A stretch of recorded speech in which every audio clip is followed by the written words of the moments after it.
Okay, welcome back for episode 4. We're continuing our series where people ask questions about cabinet vision, and Shannon and I will answer it like we would on a consulting call. So this is typically what we do every day. People ask us questions and we find how to solve it in cabinet vision. So we have a free group that you can join if you go in the description, and people can come in here and ask questions, and then this is kind of what we base our content around when we make videos like this. And actually, we're still fairly new to this, so we still might change some things. We just put a poll out in our community. Episode 3, we did kind of a longer format and we answered 4 or 5 questions, but it's a little bit hard to do the titles and thumbnails, and so we actually put a poll out, and it seems like most people prefer the shorter videos, or at least 1 question per video, just because it might be easier to find. So we're going to do some experimenting. We'll see what works best, but feel free to give us your input on what you think would be helpful. So again, you can find the link in the description. It's free to join, and you can check out what we have in there. So let's head over to our questions and see what we're looking at for today.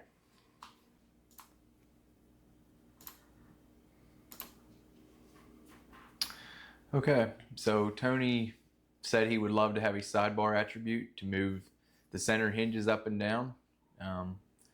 So Myron will explain exactly how to do that. Okay, so Shannon, why don't we jump right into cabinet vision and let's go to the material library.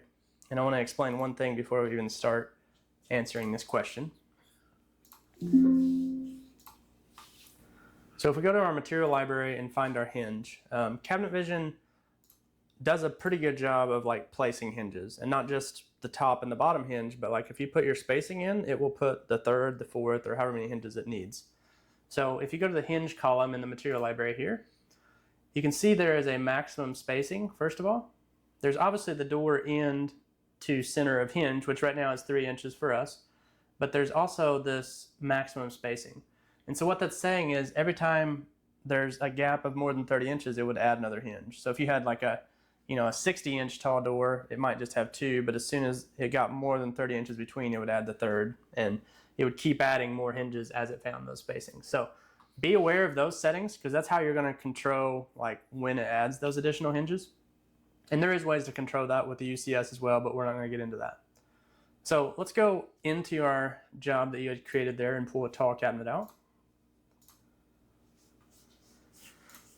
So we have a tall pantry door, and you can see it put the third hinge in because it was more than 30-inch gap between the hinges.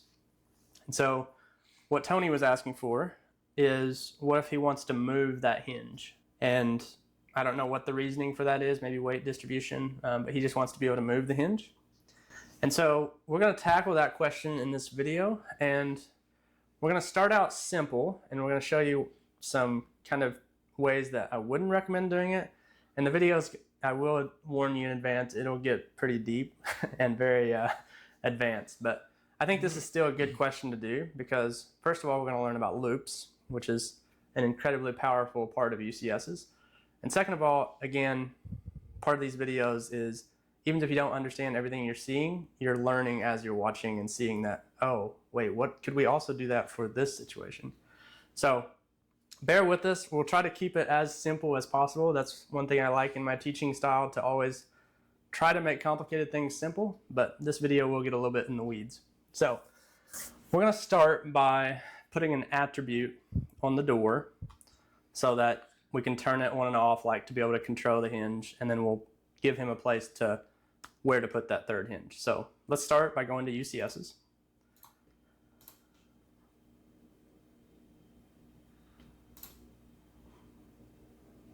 Okay, so we added a new UCS. Let's look at the code for this. And let's go ahead and clean this up a bit. So we want the attributes, which we're only going to focus on the attributes for right now, but we want our for each to be for each door part. Perfect. Okay, so let's create the attributes and just start with like just kind of a toggle as like a main controller. Like, do you want the UCS to run on this door? Yeah, CE hinge toggle, that looks good. So just like we have in many other videos, we're going to create this attribute. So if that parameter doesn't exist, then we'll create it as a Boolean, which is a true or false, and it'll be false by default. So what we intend is all the doors will get added, but they won't get messed with unless somebody goes in and turns this to true. And a style of 1 means it's a sidebar attribute. And then we can give it a description so you have a nice friendly name on the sidebar. Okay, toggle hinge adjust. That looks good. Okay, and then you need a if then on your first line. Perfect. Okay, let's go look at that on the door.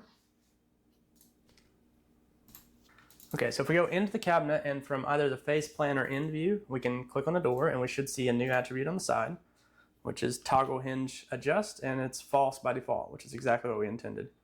And you can set it to true, which doesn't do anything yet. So what we want to happen now is when somebody sets that to true, we want to add another attribute where they can type in a measurement. So let's go to utilities and add that sub attribute. Now this one should only be showing whenever that's true. Okay, so we can check if our main attribute is turned on by just if that attribute equals 1 or equals true, however you want to say it. So if this is true, then we're going to add another attribute just like this, except we'll change it from a Boolean to a measurement. So yeah, just copy the whole thing, that's perfect. And we can keep our indenting. Perfect. Okay, now just slightly change the name, so maybe just put hinge Y instead of hinge toggle.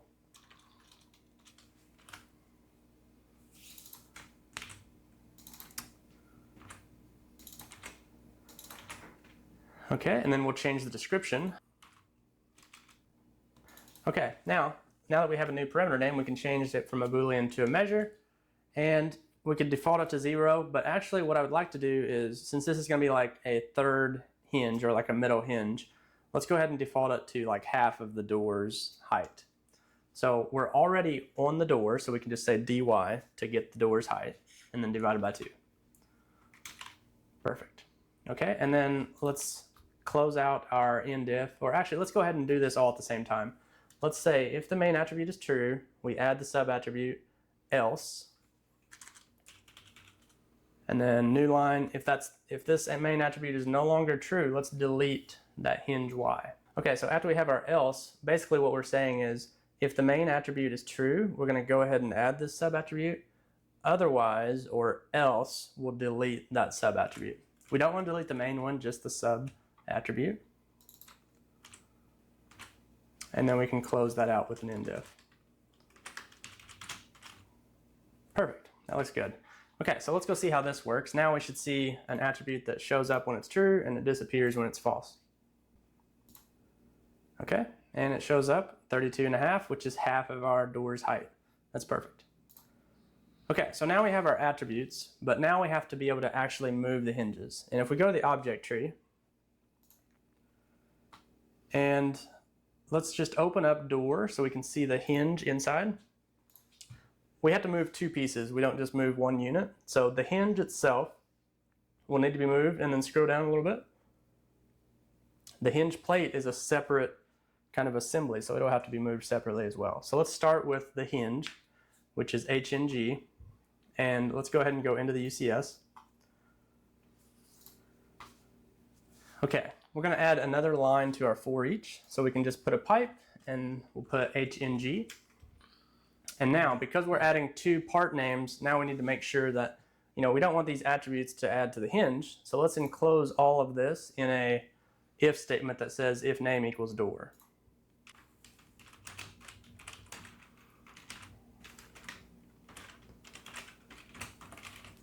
Perfect. And then an end if at the bottom and indent everything in between.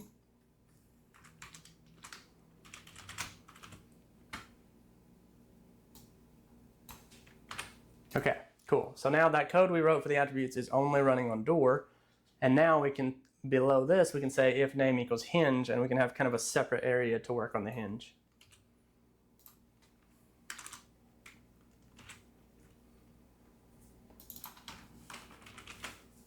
Okay, and then go ahead and close that in an end if right away.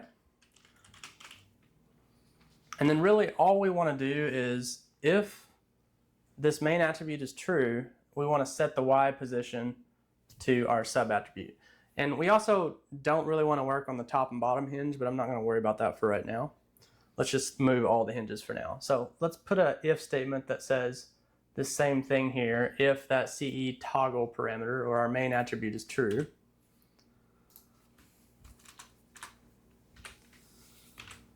and then close that in an indiff. Okay, and then inside of this, let's move the Y position of the hinge. So we're just going to say Y equals our little hinge Y attribute.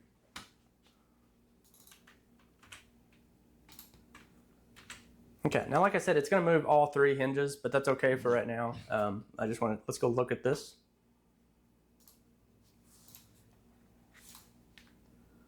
Okay, so you can see it kind of collapsed all the hinges onto one, but let's go ahead and go click on the door and see if you can move the hinge.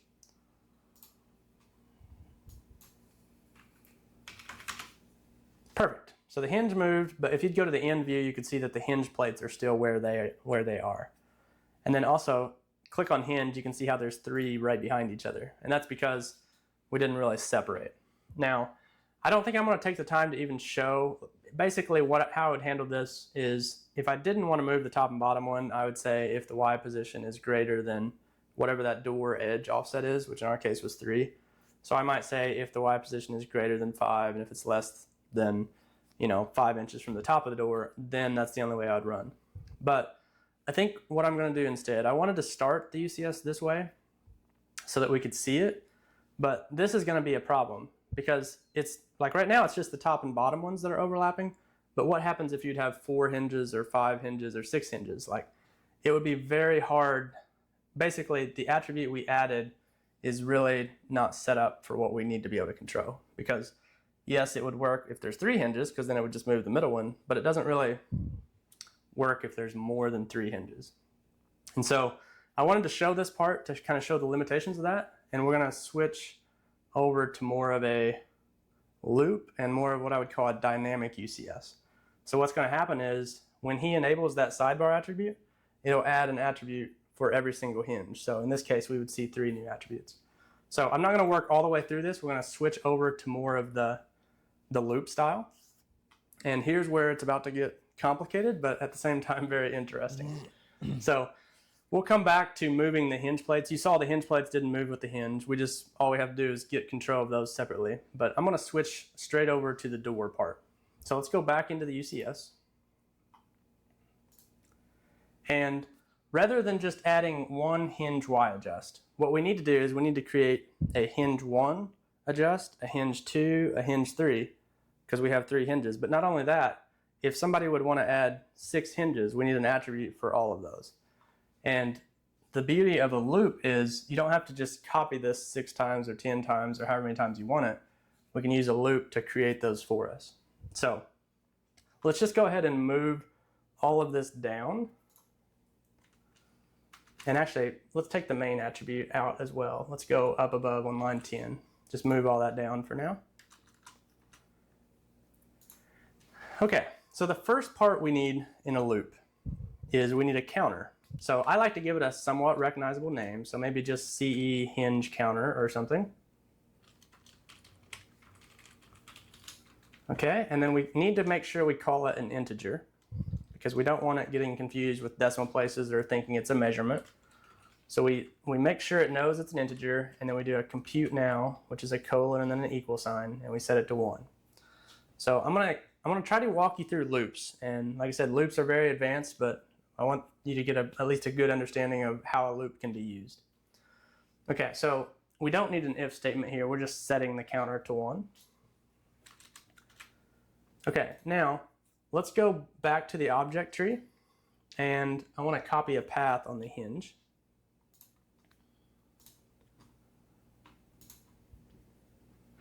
Okay, so if we highlight hinge and just copy that right there, just back to door is fine.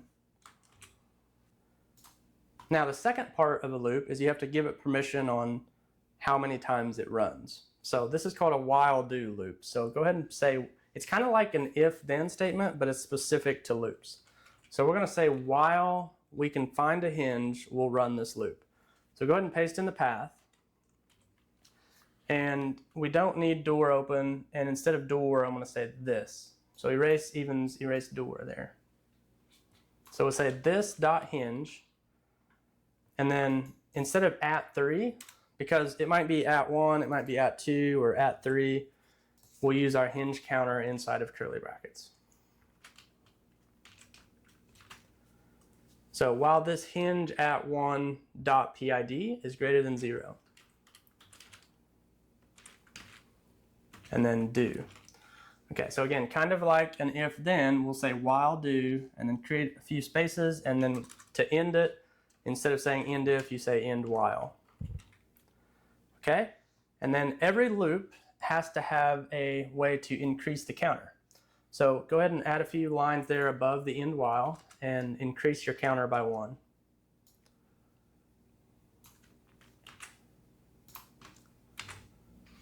So instead of setting it to 1, we're going to put a plus sign right before the equal, which just takes whatever the value was and increases it by 1. Now, before I kind of backtrack and explain how a loop works, let's do the sub attribute yet, and then I'll walk you through how a loop runs. So go ahead and copy what we created earlier and paste that inside of our loop.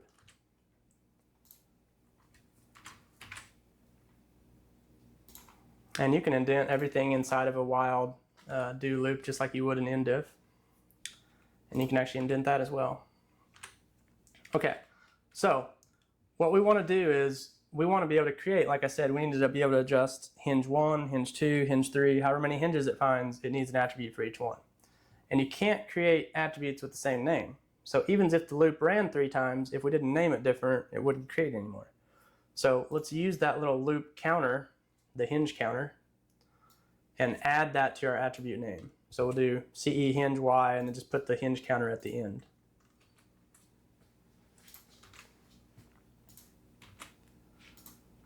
Okay, and then to make it clear for the user to know which one they're editing, let's put the hinge counter, do hinge 1, yeah, right there.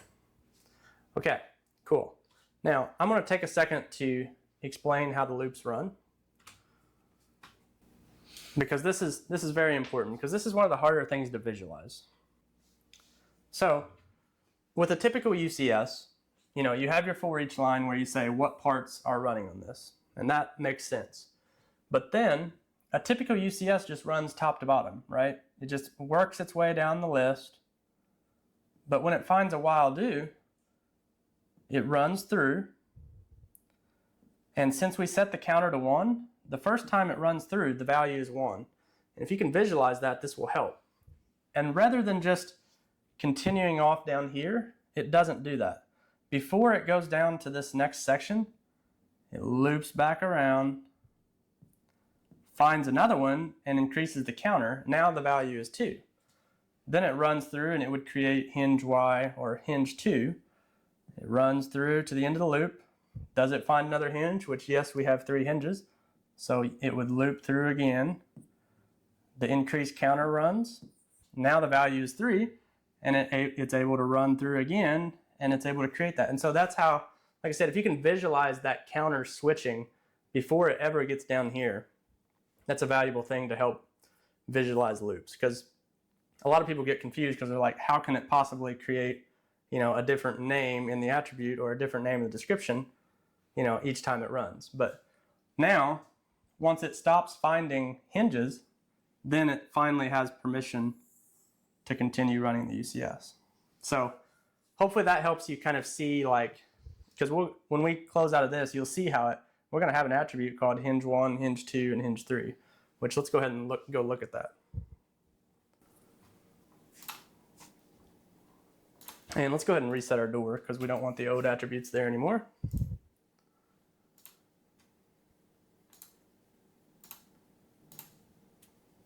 Okay, cool. So we got our hinge adjust, which is false by default, so they really shouldn't be there, but we'll clean that up here in a second.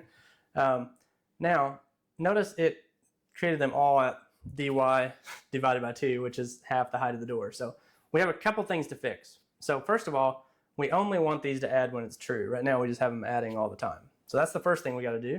And then let's also, instead of setting it to just 32.5, let's make so it sets the value of where it currently was, like when the door came in. So let's go fix those 2 things.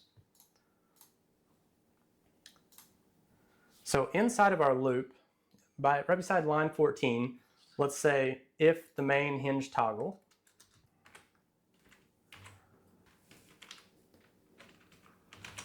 Okay, so if the main hinge toggle equals true, then we're okay with adding this attribute. And then, so we'll add the attribute, and let's put an else right after the attribute. Perfect. I love the indent.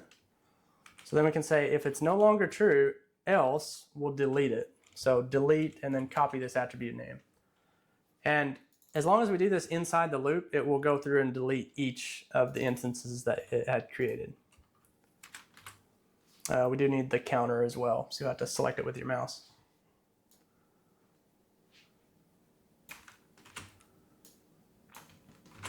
Okay, and then let's close our if statement out with an end if. Okay, so let's see if that took care of our problems.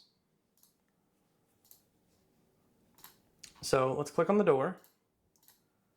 Now we don't see the values there. Let's turn it to true. Now they all show up, which we forgot to fix the second half of the problem where we changed the values, but that's okay. Let's go back in and do that. We can see the add and remove thing is working like we intended. So where we defaulted this to dy divided by 2, we need to do this a little bit differently. So just like we're accessing the PID, which is kind of like the identifier of the hinge, just copy that whole string, and instead of checking the PID, we'll check the Y position of this specific hinge that we're on, and just put that in place of it. Perfect. Now again, this looks confusing because you're like, well, how do you know that it's grabbing the right one? But if you remember, like the first time it runs, it's working specifically on hinge 1. The second time it runs, it's on hinge 2, and so forth. That's why each attribute will be able to output its current Y position. So let's go see if that worked. Okay, so let's just flip it to false so it deletes it, and then back to true. Okay, so we're still getting 32.5. And I think we need to go comment out. Remember we moved the hinge and we're moving all of them. So it's actually giving us the correct locations, but we need to do that differently. So go to utilities and let's just comment out the line that moves the Y position. There we go. Now let's try that again. So just flip it to false and then back to true, and we should get a new set of attributes. That looks better. And we also still have the ode attribute right below our loop, so let's go delete that. So remember we just moved everything down. Go ahead and delete this section right there from 34 to 45.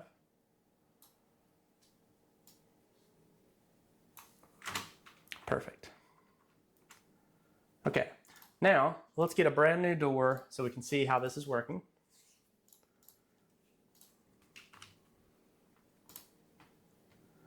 Okay, so the go is you click on the door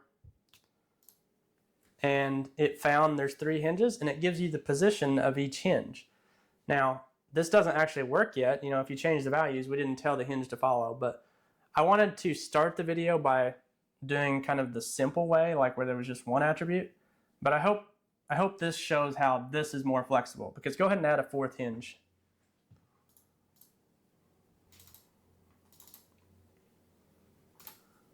So just change the quantity from 3 to 4. Now click on the door again, and because we wrote it in a loop, it should automatically know to create a 4th attribute. So much nicer way of controlling it, and then whenever we don't want to control it, we just leave it as false and the system would just know where to put the doors. But this way you could click on a specific door, turn it to true, move one hinge, and be done. So the loop, in my opinion, is a much more effective way of doing the UCS. Otherwise, you would just have a very frustrating experience, because if 4 hinges tried to add, you know, your UCS would not work at all the old way we were doing it. Okay, so let's go into the UCS, and we're going to have to add some reference parameters to the door so we know, you know, which hinge attribute goes with which hinge. But let's start in hinge, and I want to talk through why we need some reference parameters. So earlier we created if name equals hinge and then if the main attribute is true, which is good, but we need to know that whatever hinge we're on, you know, maybe we're on hinge at 2, like the second hinge. We need to know, have a way to link hinge 2 to the second attribute. And we don't have a good way of doing that. You know, first of all, let me grab my pen.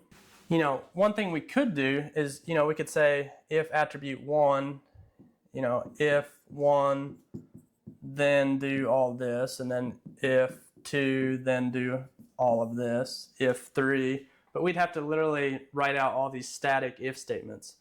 And I don't really like that because, first of all, you limit how many hinges you're allowing. And second of all, it's kind of messy code. So what we're going to do first, before we come into the hinges, is I'm going to go into the door. You can just put it right below the loop after the end while. We're going to add some reference parameters that's going to help us tie the right attribute to the right hinge. The first one we need to do is we need to store the PID as an integer. Because if we would try to reference the PID directly, it would say like the ID number and then with decimal places. So the first thing we have to do is just give us a, perfect, hinge PID, and call this an integer. And then let's set it to, you can just copy this Y value, or actually you can copy the PID value, that full line right there. And this actually does need to be inside of the loop. I misspoke a while ago. So move it inside right before the else statement.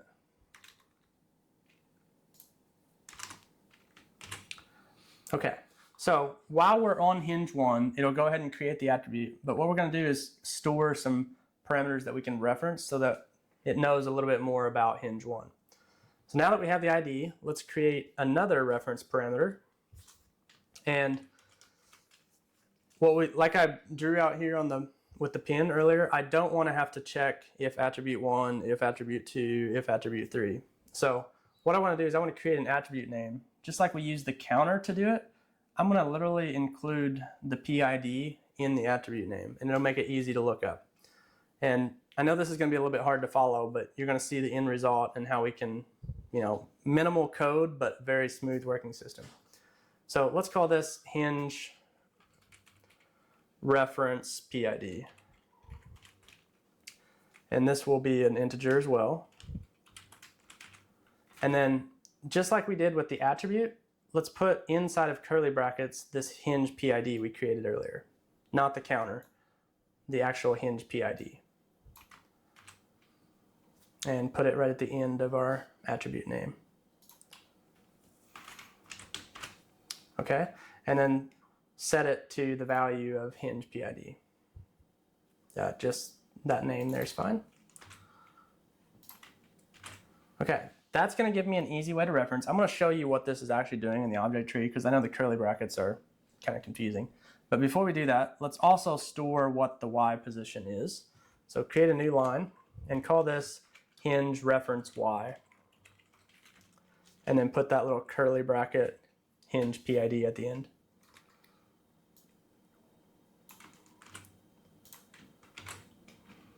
Okay, and set this to a measure, and then we'll use this attribute name. And make sure we get the whole name.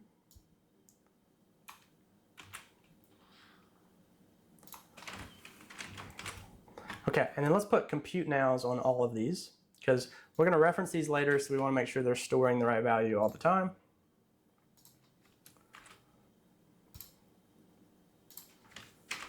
Okay, so let's recap what we did. This first one was simply to take the hinge PID and remove the decimal places. We needed it to store as like a whole number or an integer. Then I wanted a way to reference, like let's say for example the hinge PID is like 4,000. I want to create an attribute that says CE hinge reference PID 4,000, like as part of the name. And then same thing, CE hinge reference Y 4,000. And you'll see when we go down to the hinge why I did that. But let's go ahead and let's go look at the object tree and see what we're actually creating. So go ahead and click on the door in the object tree. Okay, so it looks like the PID was basically 20,425 for the one example. But you see how I'm literally creating reference names that includes the PID? Okay, so you don't have to know much about that right now, but what we're about to do, that's going to be very helpful. So let's go back into our UCS. Now we can draw the link between the hinge and the door's attribute. So let's go down to the hinge section, and right below, let's keep the part where we said if the main attribute is true, because if the main attribute is false, we don't need to do anything. Okay, so our new if statement, we're going to do something very similar to what we did up here. You see how we created that little hinge PID just so we could make it a whole number? We need to do the same thing down here. And you can actually call it the same thing if you want. You can say CE hinge PID and just set it to an integer. because it's on two different objects, so they won't really conflict with each other. And just set it to this.pid. But see, on the door, we had to like loop through our counter and figure out, go through each hinge. But here, it's going to run on hinge 1 and on hinge 2, so we don't have to worry about the counter part here. Now we have what we need to build our if statement. So let's say if this PID, so in other words, create a new line. We're going to say if this.pid equals, and then let's grab this second reference parameter, grab that whole thing with the curly brackets, the reference PID, and then instead of, we can actually use the same name because we named it the same. That's perfect. In that with a curly bracket, and then we can say, so if this equals this, then, and then end if. Okay, now let's adjust the y. So delete that little commented out green y section, or copy it, and put it between our if statements there. Okay, now we don't want to just set y to a static value, but that's what our third reference parameter is for. So let's grab that third, just the first part actually, with the curly brackets. And that's what we'll set the y value to. Just erase that whole CE. There you go. Okay, I know that was complicated, but what we did here is we tied the ID to the ID that matches with the correct attribute. And so now it will only move the y position for that specific attribute that we change. In theory, let's go take a look. Now the hinge plate is still not moving, but we should see the hinge moving. Let's go to the end view to do this. And let's click on our door and let's see if we can move some hinges. So just pick any of them and move it a little bit. Oh yeah.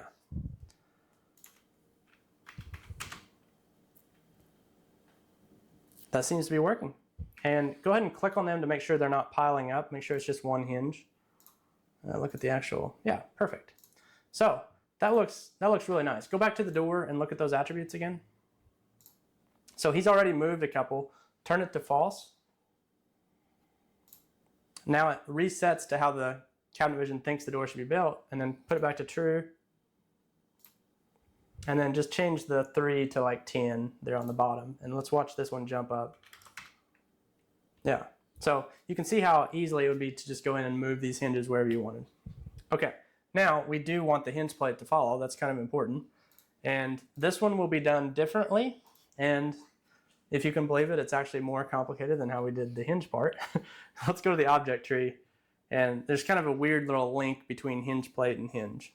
So on hinge plate, there's not a whole lot of parameters here. There is the PID, which is 414. But then click on the hinge that goes with this hinge plate. It also has a PID, but it's different. And there's really nothing else that ties, that this hinge plate belongs with this hinge. Now, after we looked at this a little bit, we did figure out that there is a relationship between the PID, and it just so happens that the hinge's PID is 10 more than the hinge plate. And so, we made sure to check on different types of cabinets and everything, and it seemed to hold up and seemed to be a good way to link it together. So that's what we're going to do for this time. So again, go back to hinge plate. Notice how this is 20,424, and this is 20,414. And if we would go down to the other hinge, we would see that it's exactly 10 apart as well. So we're going to run with that relationship. And let's go into our UCS. And, we might want to actually copy the hinge plate name. That's kind of a weird one to spell. So back in the object tree, let's just grab the name for hinge plate.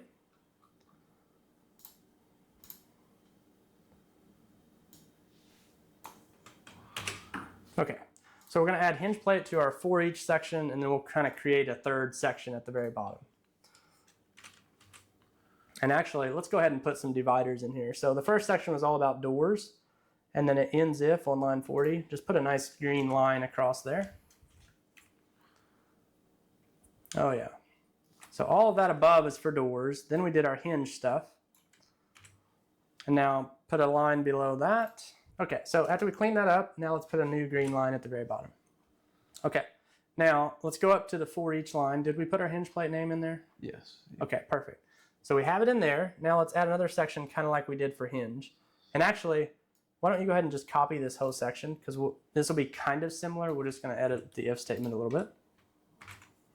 Okay, so the first thing that's obvious to change is we're not working on hinge, we're working on hinge plate.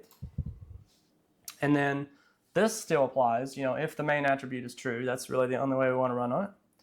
And then we can still use this hinge PID. Okay, so we still want to have this hinge PID reference, but I'm on the hinge plate and I want it to be talking about the hinge. And from what I just explained in the object tree, we know that the hinge is 10 more than the hinge plate. It's PID. So let's just set this hinge PID to this PID plus 10. Okay, now when we check, we're going to say, because this is talking about the hinge plate, and the hinge plate there's no link between, so let's say this PID plus 10 again. And then the reference parameter can remain the same, and because we named it the same as we did up here, we can actually use this same value here. Now, because the hinge plate, let's actually go back to the object tree. I want to explain the child and parent thing one more time. And yeah, you can stay right there on the hinge plate. I'm going to grab my pen. Okay, so hinge is tucked inside. Actually, go ahead and open the door object there, Shannon. Yes. Okay, so you see how hinge is a child of door.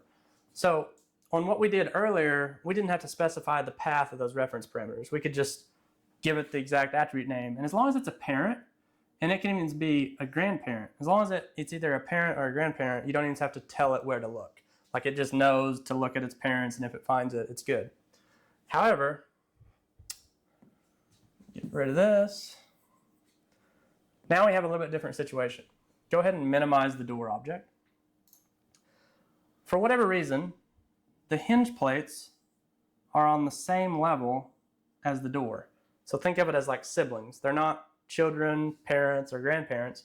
They're on the same level. So if I would just try to specify, or reference my little reference parameters on the door, it would look up, couldn't find anything, look up, and still wouldn't find anything.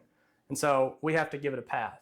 So what we're going to do is we're going to tell it to go up one level and then dot door, and then we can reference our attributes. So you'll see it in the code when Shannon writes it here. Let's go ahead and go back to our UCS. And go down to our hinge plate section. Okay, so here's what I'm talking about. This is on the door. So we need to say parent to go back one, and then dot door, and then the attribute name. That's perfect. And then we'll actually need to do that on our little Y reference parameter because it's also on the door. Perfect. Okay, so in theory, that should tie things together, but let's go check and see if it's working. Now the hinge and hinge plate should move together, and it should look a lot nicer. So let's just click on the door and see if we can move some of them around. And just move the top one, like the top one is at 62. Move it to like 58, just so see if we can drop it just a little bit.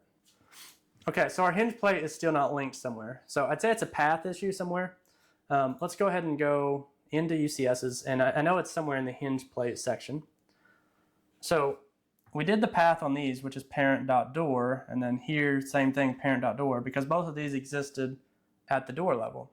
And we created this one, which is fine, but you can see our main attribute, which is located in the same place as these two. We forgot to put the path here. So let's put parent.door dot, and then the attribute name. And it needs to be parent.door. There we go. Okay, let's see if that works. So if this works, the hinge plate should catch up with the hinge now. It looks like it did.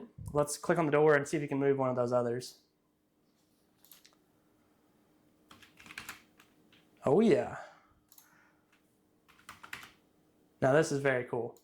So what seems like a very difficult task, and it was pretty difficult to be honest. That was kind of a hard one even for me to write.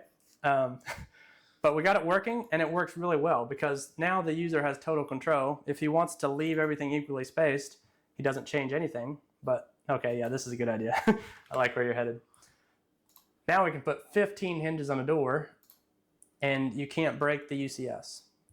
Now, go ahead and, yeah, well, it's going to be hard to even see it moving, but like that is a well-written UCS because you can't break it. There's no limitations. If we would have kept going like how we started at the beginning, where we just, if there was a third hinge, I might move the third hinge. Like that was very limiting, and there was a lot of ways that you could break that. But this is very like robust, and like it's very well built out that it should recognize a lot of different situations.